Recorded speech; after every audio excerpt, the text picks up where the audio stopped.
Yeah. So I watched an episode of the Pentaverate on Netflix. Austin Powers referencing an accent here. It's Mike Myers. It's not for me.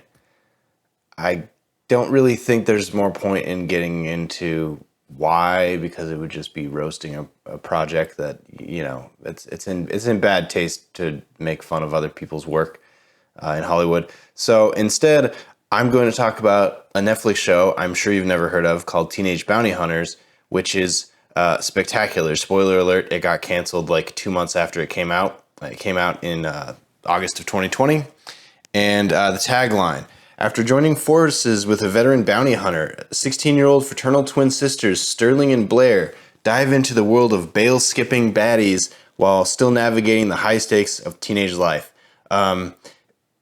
I mean, anything you say about Teenage Bounty Hunters is going to undersell it.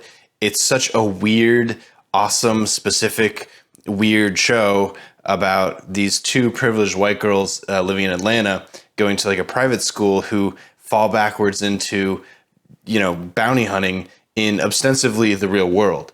And it's sort of like a dramedy, but it's very silly. It's very funny. The tone is very strange. The actors, Maddie Phillips and Angelica Fellini, are fantastic. Method Man is in it. Yeah, it's just awesome. It's just I just remain heartbroken that Netflix canceled this show after 10 episodes because it is definitely the best show I saw in 2020, maybe the best show I've saw in this decade. Yeah, so I'm not going to tell you not to watch what is it called? Yeah, so I'm not going to tell you don't watch the Pentaverate. I'm not telling you what to do. I will say, though, if you want to watch something that's going to really reward you because it's a good story with interesting characters, it's silly, and it's definitely a world we haven't seen before.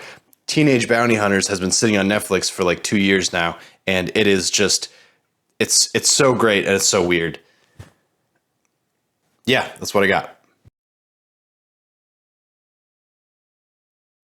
I mean, it almost makes me want to be a teenager, but then I remember what I was like as a teenager, and I realized that it's not good for anyone.